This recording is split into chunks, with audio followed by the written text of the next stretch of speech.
दिन पहले भी ऐसे ही यहाँ भीड़ लगी हुई थी और आज फिर लग गई। 14 दिन पहले क्या था और आज क्या था ये तो हमें पता नहीं। तो आप ही लोग बता दीजिए कि 14 दिन पहले क्यों आए थे और आज क्यों आए हैं।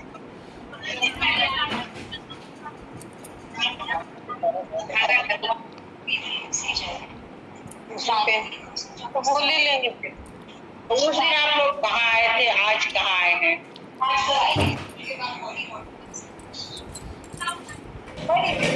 बरसाने में नंदगांव और बरसाने में 15 दिन पहले जो नंदगांव में आप गए थे, नंदगांव में थोड़ा स्टंट होता है।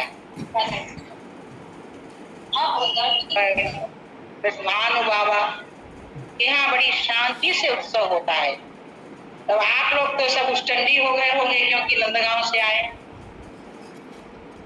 यहाँ अगर आप लोग स्टंट करेंगे तो आपको कौन रहने देगा, सब बाहर कर दे। यहाँ बड़ी मर्यादा में रहना पड़ता है। ये भानु बाबा का महल है, यहाँ कीर्ति मैया की छत्र छाया है, यहाँ लाली खराब होता है। बोले इतना महंगा हमने सुना है, रख देना चाहिए थोड़ा ध्यान।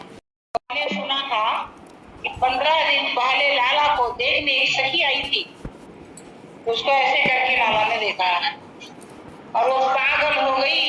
एक की दो के चक्कर में पड़ गई। पर हमारी लाली जो है ना, वो ऐसा नहीं करती, उसके नेत्र तो खुलते। अब आप लोग कुछ हमको ये बताइए कि आप लोग यहाँ क्या आशा लेके आए? 2-4 दिन बताइए, सबसे तो पूछने का मौका नहीं मिलेगा। 2-4 दिन बताइए। अच्छा, और बोलिए। लाली की बधाई गाने आए। आप लोग कुछ बोलिए, जल्दी जल्दी बोलिए। और बोलिए। बच्चा बाहर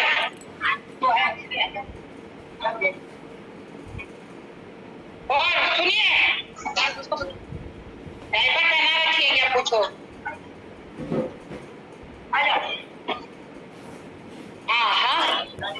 हाँ, ये ठीक बोली, लाली के दर्शन करने। और बोलिए कोई, अब तो इनकी नकल करेगा लोग।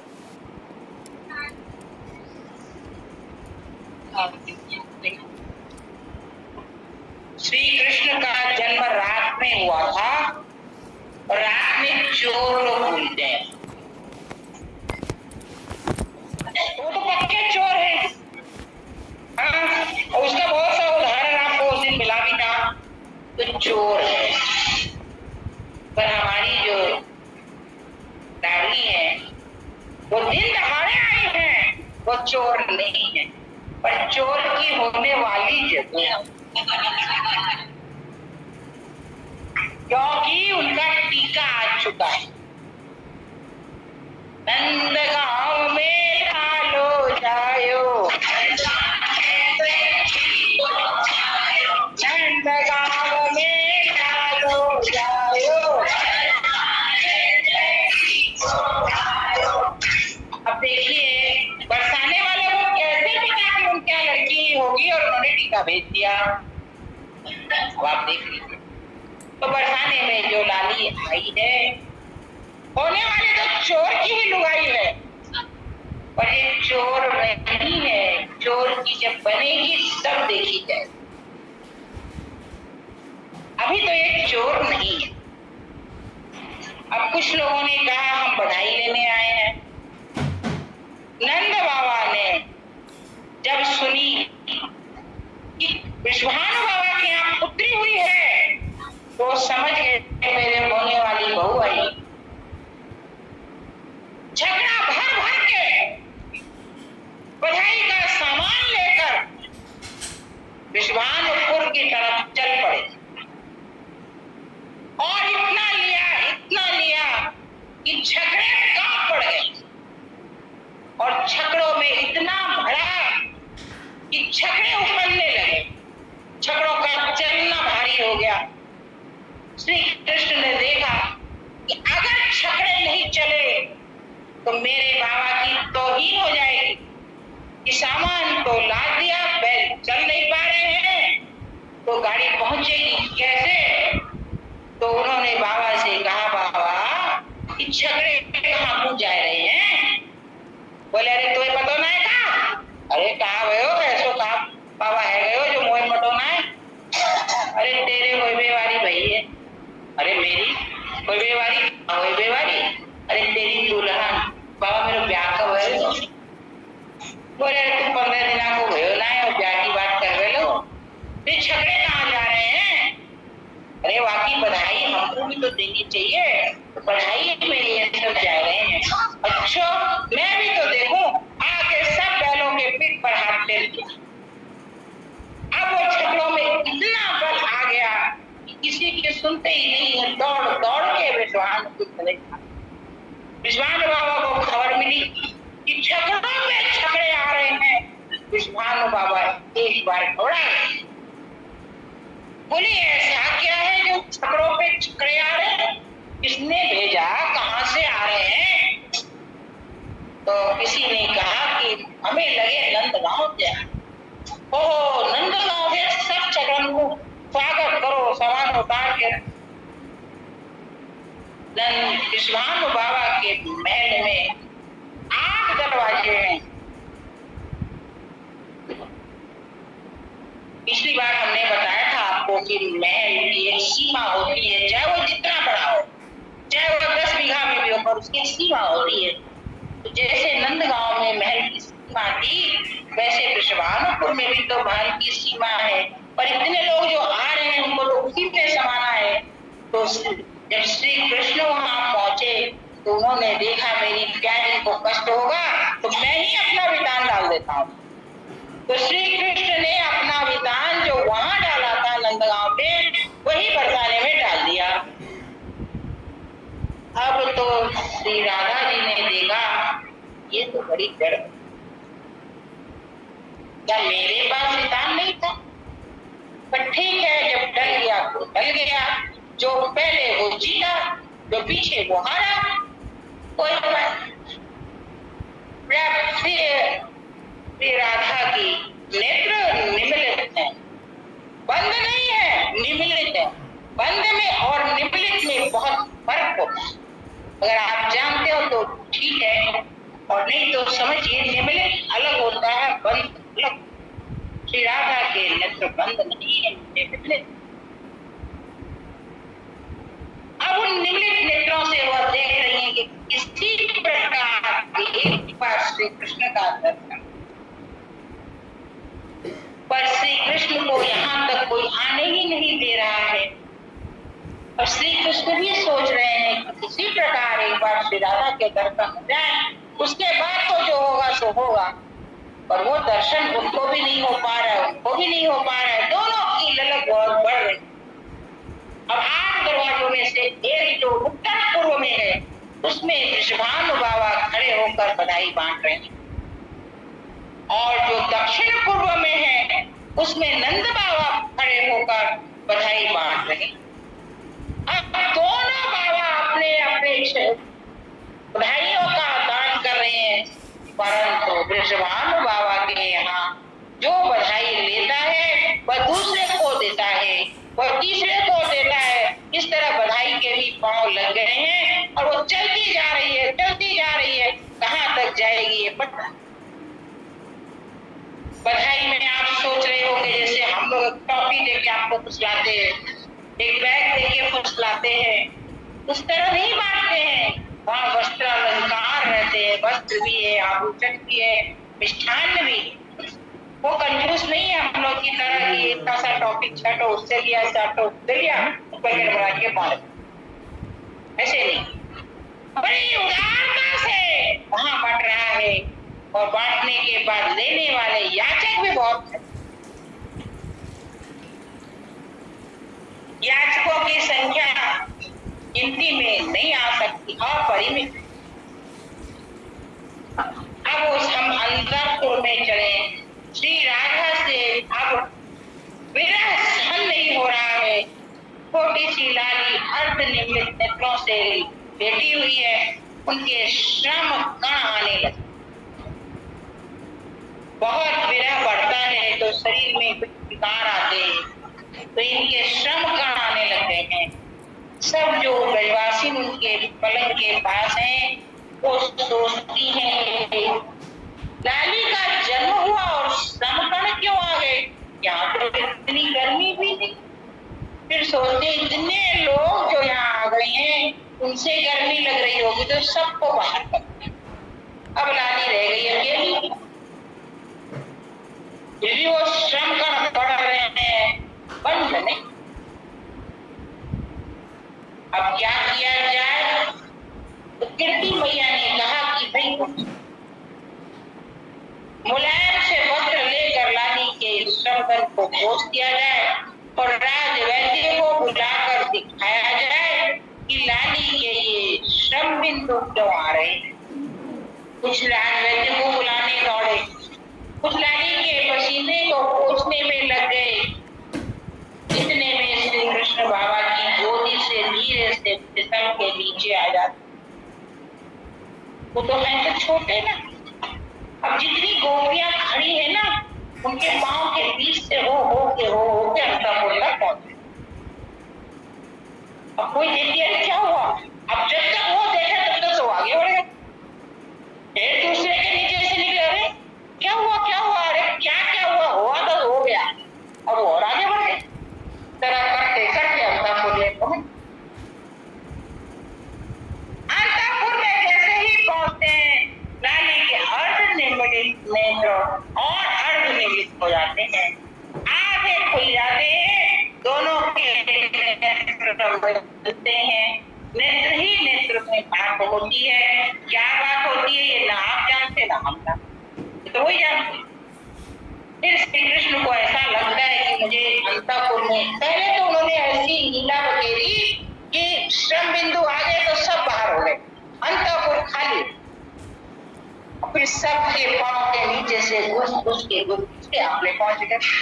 कोई भी नहीं देखा कि अंतपुर में श्री कृष्ण आए हैं। ऐसी माया फिरी। मैया भी बाहर चली गई तो भी दो लोग बाहर गए थे, उनको बैठाना करना था ना, तो अंतपुर को खाली किया तो मैया भी बाहर गई उनको बैठाने। अब तो अंतपुर में केवल लाली और वो एक लाला आ गया। दोनों के नजर में लाला भागा, कोई मुझे देखना है। अब बाबा अरे लाला कहाँ गए हो, अरे छिपक गए, अरे कहाँ छिपक जाए वो, कौन बापू दबाए दे वो छोटो सा लाला, खोलो। अब सबको लाला को खोजने लगे। लाला को भी एक सूझी, वहाँ जो नंदगांव छकड़ा आया था उसे छकड़े के नीचे जाके चिपके बैठे। अब चारों तरफ खोज हो रही है कि छकड़ा, ये लाला कहाँ गया। अब कोई आके अंतपुर में देखता है, कोई बाहर देखता है, कोई भीतर देखता है, लाला तो मिलता ही। बहुतों को बुलाया गया कि भाई लाला की खोज करो, लाला की खोज करे। कौन जानता है कि बाहर जो छकड़ा खड़ा वहां लाला, कोई नहीं जानता कि लाला वहां पहुंच गया। मैया बड़ी उदास हो गई है। यशोदा मैया बोले मेरे लाला कहाँ खो गए हो, अब मैं लाला कहाँ से लाऊंगी। बुढ़ापे में तो एक लाला गयो तो, और लाला तो चलो छकड़ा का जो चलाने वाला था उसने कहा लाला तू यहाँ है, मैया बाबा को कितनी चिंता है रही होगी। अरे बाबा कछु बोली हो मदीना में कोई कारण नहीं अच्छी। बोले कहाँ बात है सो बताओ। बोले अरे इतनी भीड़ है, मोए कोई लाली ना दिखावे तो मैं यहाँ के क्या करूँगा। मैं तेरो छकड़ो खाली है जाएगा, वहाँ मैं बैठ के अपने घर चले जाऊंगा। तो नंद बाबा और मैया कोई खोज नहीं है, खोज रहे इतनी देर से मैं बाबा की गोदी में है। तो मैया एक बार वो लेके तो अंतपुर में जा सकती, गई ना। अब मैं यहाँ रहूँ ही ना, मैं तो अपने नंदगांव जा रही। जल्दी छकड़ो खाली कर और लगे छकड़ा का सामान उठा के दूसरे छकड़ा पे डाल लो। जैसे छकड़ा खाली हुआ उस पर बैठ गए। अब वो बोले बेचारा कि हम अगर छकड़ा नंदगांव ले जाएंगे तो बाबा मैया तो मेरी खैर नहीं छोड़ी। बोले हाँ लाऊं, मैं कछु कह रहे हो है? अभी मैं खा लाऊं लाला, वो कछु है रहे हो ना, वो कछु है रहे हो तो पीछे से निकलो नंद बाबा प्रिया को बोलो मेरे छकड़ा पे चलो लाला बैठो नंद गाँव जाए। अरे छकड़ा पे कैसे पहुंच गए हो? अरे बड़ो निशा रहे हो भाई को लाली ना दिखाई, वहां गए कहीं लाली देखने को, चलो लाली दिखाई ना, किसी को पता नहीं कि लाली तो देख ले। मैया ने कहा लाला बिसावे मदीना चल मेरी गोदी में आ जा, मैं लाली को दिखाई। मैया तूने पहले लाली देख ली, वो ना ले गई, अब मैं ना जाऊं। बाबा ने कहा आओ हम अपने दोनों हाथ से, हमारे और तुम्हारे दोनों हाथ से बधाई बांटे। अरे पहले लाली की बधाई तो बांट ले, फिर लाली देख लियो। अरे काहे की बधाई बांटू, मैं लाली देखूं तब तो बधाई बांटू, मैं लाली को देखो ही ना, बधाई कौन की बांटूंगा? अरे लाली भैया तो पता तो है ना, बाबा आप कह के लाए कि चल लाली देखने जाएं, आपने इतनी देर से वो लाली ना दिखाई। अब मैं तो अंदर ना जाए बाबा, मैं तो अंदर गाँव जाएगा। विश्वान बाबा को खबर लगी, विश्वान बाबा है, लाला कहा हुए हो? बाबा कछु ना फिर मेरे बाबा मिथ्या भाषण कर रहे हैं, मैं मिथ्या भाषण करने वाले के गोद में ना करूं। अच्छा लाला मैं तो मिथ्या भाषण नहीं करे ना, आप मेरी गोद में आ जा, झट उठ के विश्वान बाबा की गोद में चढ़ गया। जाना थोड़ी था, तो जाना तो था नहीं। बोले देख लाला मैं ना महर को देवो तो और तुम महर के संग अंतपुर में चलो जाओ। नाय बाबा मैं महर के संग अंतपुर में क्यों जाऊं, मेरी मैया ना है क्या? मेरे भी तो मैया हो, तो राधा की मैया है, वहां की गोद में कि मैं क्यों जाऊं? मेरे भी तो मैया है। मैया आई, अब मैया गोद में लेने लगी, तेरी गोद में क्यों हुई थी? कहते तू कहाँ आती, तेरी गोद में ना आऊंगा। अरे तो कौन की गोद में अंदर जाएगा, मैं अपने बाबा से जाऊंगा। अरे लाला इतनी भीड़ में तू कामन से कैसे चलेगा, तो छोटो से दवाई देगी सब। अरे वो मुझे कहा दवाएगी, मैं उनको दवाई दूंगा। अच्छा तो तू आगे आगे चल, पीछे पीछे मैं चल रही हूँ। अब मैया जब पीछे चलने लगी तो लाला एक सखी के बगल से निकलकर ऐसे खुश हुए कि मैया मिलेगी। अरे मैया मैया मैया बोले अरे मेरे लाला फिर खो गए हो। अरे सखियों ने कही मैया आप तो लाला के संग चल रही थी, ऐसे लाला कैसे खो जाएगा? आपको सवेरे से लाला खो गए, लाला खो गए, लाला खो गए। अरे संभाल के क्यों ना रखो अपने लाला को। अरे मैया अरे पहला का बताऊं, एक लाला बुढ़ापे में भयो, वो भी इतना चंचल, बुढ़ापे में खटा खटा के परेशान कर दे, फिर भी मैं वहां के मन की नाय कर। अच्छा भैया कोई बात नहीं, आप बैठ जाओ, आपके लाला को हम खोज के लाएंगे। अब वो एक सखी ने बहुत बड़ा घाघरा पहन रखा था, कोई बड़े घर की होगी, दिखाने के लिए उसके घाघरा के अंदर हो गए। अब उसके घाघरा के अंदर घुस गया, वो जिसको दिखे, अब उसको लगे मेरी चीटी काट रही है, मेरे क्या हो रहा है यहाँ पे थोड़ा। अब वो घाघरा उठा भी नहीं सकती नीचे से, अब कुछ हो रहा है अंदर, करे तो क्या करे। अब कन्हैया अंदर बैठ कर सोच रहे अब हमको सब खोजो, हम नहीं मिलने वाले।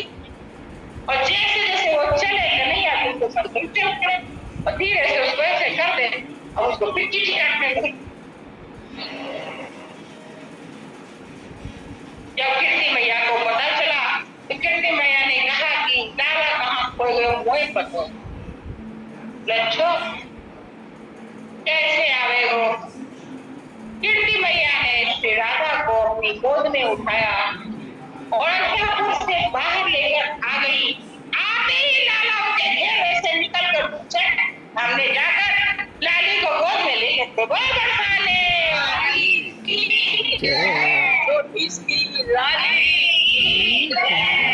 कन्हैया कहते हैं अब बात बनी ना, मैं गोदी में ये मेरी गोदी में कब आवेगी? यही तो मैं देख रही हो, तो मैया तू बाहर ले आई, मुझे गोद में दे दे। मैया ने गोद में ले गई, खुश हो गए लाला। बोले मैया मैं आपको नंदगांव ले जाऊं? अरे लाला अभी तो ये भई है, अभी आपकी बधाई हो, सारो गांव आवेगो, अभी तो यहाँ की पैंसी होएगी, छकारो होएगो, अभी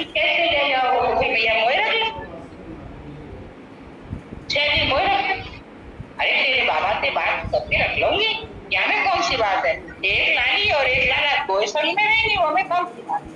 तो देख भैया, मिथ्या भाषण नहीं कर रही हो ना, मेरे मैया बाबा तो मिथ्या भाषण करें, तू मिथ्या भाषण नहीं कर रहे हैं, देख ला। मैंने कही वो कहेंगे तब मैं रखने तैयार हूँ, वो ना कहेंगे तो मैं ना रख सकता, तब तो मैं पे भी नहीं जाऊँ। या तो मैं लालिया लेके जाऊंगा या लाली के पास वो रखे।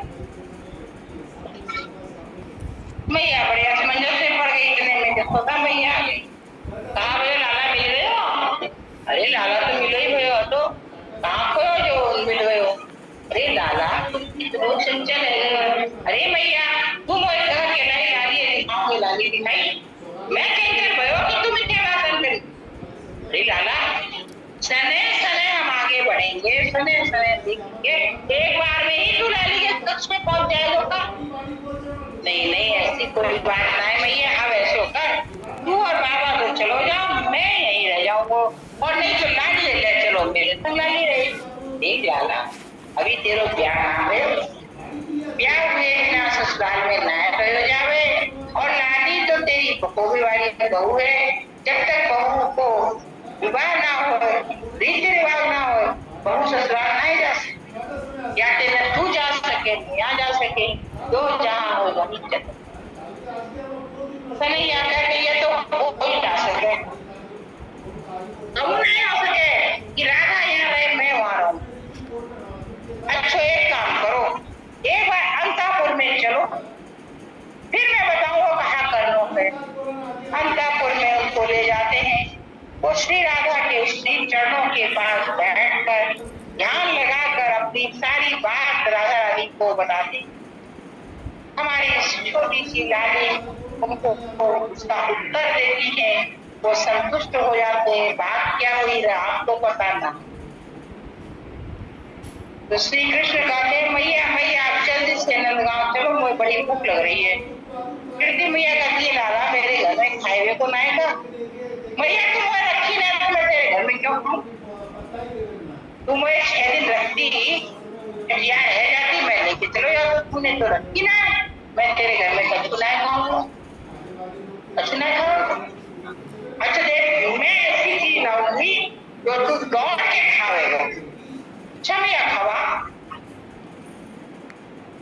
कीर्ति मैया बड़ी बुद्धिमान, कुछ मिष्ठान लाके लाली के होठ से लगा देती है, जो लाला ये खावेगा। हाँ मैया बहुत भूख लगी है, जल्दी दे दे। अब कीर्ति मैया समझ जाती है, थाल लेके आती है और रख के सब लाली के मुंह पे लगा लगा के देती जाती है। थाल तो कब चुप गया पता ही नहीं चला, कन्हैया का पेट ही नहीं भरा। तब सखियां कहने लगी यहाँ पे कछु भूत पेट आए, तो छोटो सो लाला इतना खाए गए हो, अभी भी आपको पेट ना भरे हो, या में कछु भूत पेट लग गए हो, या को बाहर करो नहीं हमारी लाली के भी लग जाओ। अब लोगों ने कहना शुरू किया, अरे लाला है खाए, सुधा मैया ने कहा जाए हो कभी कुछ करे कहो कुछ करे, पर खाए गए कभी भूख लगी खाए में। मैया ने कहा लाला अब लाली बड़ी श्रमिक रह गई है, या तो काम कराना पड़ेगा, या के कारण उनको बाहर जाना पड़ेगा। मैं स्त्री हूँ, मैं अपना स्तनपान कराऊंगी। अच्छा मैया आप मैं जा रहे हूँ। श्री राधा ने उनको इंगित किया, वो बाहर आ गए। अब श्री राधा का मन न लगे, क्योंकि वो तो श्री कृष्ण के देखने के लिए लालायित था।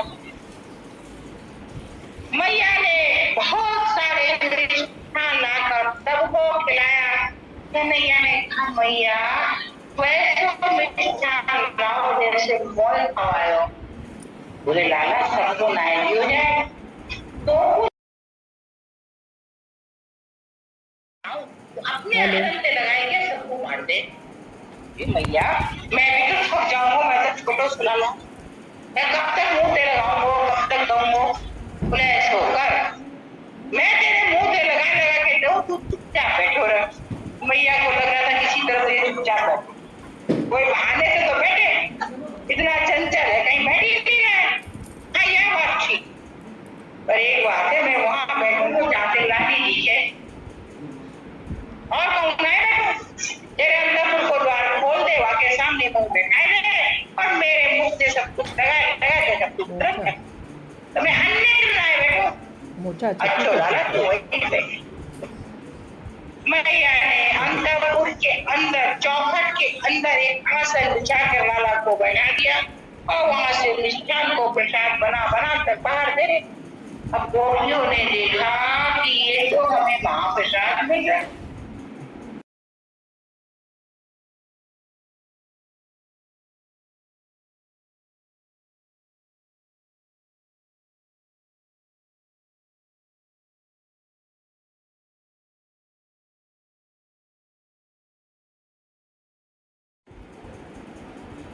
तो ये गोपी बड़ी चंचल थी, बाबा आप पुरुष हो पुरुष में बांटो, इसलिए हमको मैया बांटे। क्या बात तो ठीक है, पुरुष को बांटने बाबा चले गए। पुरुष लोग क्या जाने क्या हो रहा है और स्त्रियों में छठी मैया बांट रही है, ऐसे प्रसाद का वितरण हो। फिर जो है सोलह ने कहा कि देख मैया हर चीज की मर्यादा होयो करे है। अब बहुत देर समय तक मैंने प्रसाद बनायो, तूने बांटो, अब मैं अपने बाबा के पास जाए वो चाहूँ, अपने बाबा के पास चलो जाओ। मैया ने कहा जरूर चलो जा लाला। बाबा लाला अपने बाबा के पास आते हैं। विश्वास बाबा उधर बधाई बांट रहे हैं, छठी मैया इधर बधाई बांट रही है, नंद बाबा उधर बांट रहे हैं और यशोदा मैया भी एक बार पर बधाई बांट रही है। इस प्रकार आज विशेष रूप से बधाई का वितरण हो रहा है। श्री राधा रानी का प्राकट्य हुआ है। इसमें जो जितना बांट सके उतना कम है, पर लेने वाला भी होना चाहिए। आप सोच रहे होंगे महिला संघ में तो कुछ बची नहीं रही, सबके मन में आ रहा होगा कि हम कुछ लोगों ने हमसे कहा बधाई लेने आए हैं, तो सोच रहे होंगे कुछ मिल ही नहीं रहा। एक बात मैं आपको बड़े मार्केट से बताऊं, आपको विश्वास हो तो मान लेना, जो विधान वहां पड़ा था वही विधान यहाँ भी पड़ा है, क्योंकि हमारी सर्वसमर्थ जो भाई थी में जो शक्ति थी वह राधा और कृष्ण को अपने मुट्ठी में रखी। आप लोग को विश्वास नहीं, वो कह गए और उससे श्री कृष्ण अलग हो गए, संभव नहीं। श्री कृष्ण कह देंगे हम ऐसा करेंगे, वो कहेंगे नहीं आपको ऐसा करना पड़ेगा, तो श्री कृष्ण की ताकत नहीं कि वो उससे अलग कर दे। तो हमारी बाई का विधान यहाँ पड़ा हुआ है और हम सब जितने हम भी आप भी हम उस विधान के अंदर हैं। और हमारे यहाँ के विधान जो होते हैं ना वो हर वक्त कुछ बरसाते, वस्तु नहीं बरसाते, कुछ बरसाते, और वो हमें इन चक्षुओं से इन आंखों से नहीं मिलता। वो जगत की वस्तु नहीं है जिसे हम स्पर्श कर सके, जिसे लेकर हम खा सके, जिसे लेकर हम पहन सके, जिसे लेकर हम अलमारी में रख सके। उसकी अलमारी कोई और है और उसकी अलमारी है हमारा हृदय का, और वो जो मिल रहा है वो हमारे हृदय में जा रहा है, हृदय में समा रहा है। उसका पता हमें तब चलेगा या तो हमारी बहुत चाह होगी तब, या हमारे बहुत अंतिम समय में बहुत भजन हो तो हमें उसकी कुछ परख मिल सकती है, कुछ आभास मिल सकता है। नहीं तो जन्म जन्मांतर में वो मेरे साथ रहेगा, वह कभी मिटेगा नहीं। जीव अविनाशी है, मरता नहीं, शरीर छूटता है दूसरा लेता है, बस हम 1000 जन्म भी लेंगे, जो वस्तु यहाँ से मिल रही है वो आपके साथ रहेगी, उसको चोर चुरा नहीं सकता, आप किसी को दे दे, वो तो आपकी खाती है, आपको मिल गई है और आपके हृदय में वह सुरक्षित है, न उसमें ताला लगाना है और न उसको बाहर निकालने की आपकी क्षमता। इसलिए जो मिल रहा है, आप सोचिए हम बहुत बड़भागी हैं, भागलपुर में बहुत जनता होगी पर यहाँ तक तो नहीं आ सकी ना। यहाँ तक तो वही आई जिसको उन्होंने बुलाया। आप सब ये मान लीजिएगा, आप नहीं आए हैं, आपको उन्होंने बुलाया। बहुत से ऐसे भी होते हैं, देखिए ताली नहीं बजानी चाहिए, मेरी लाडली डर जाएगी, छोटी सी है चमकेगी, व्यक्ति है वो। तो हमारे यहाँ बहुत से ऐसे हैं जो दरवाजे तक आकर, अरे कोई जरूरी काम आ गया, घर में कोई आ गया, भाग गए। तो उनको लाडली नहीं बुलाना चाहती तो नहीं है। इसलिए हम सब बड़े भागी हैं कि हम यहाँ आकर इस विधान के अंदर बैठे हैं और हमारा सौभाग्य है कि हमें उन्होंने याद किया। क्यों नहीं है? बस इतना मान लीजिए। अब ये दो जन हमारे दूध जैसे लगे हुआ, वो गाएंगे कि ये गाएंगे, हमें डर लगा हुआ, टाइम तो नहीं दिया मैंने। अब जिसको गाना है गा, बोल बरसा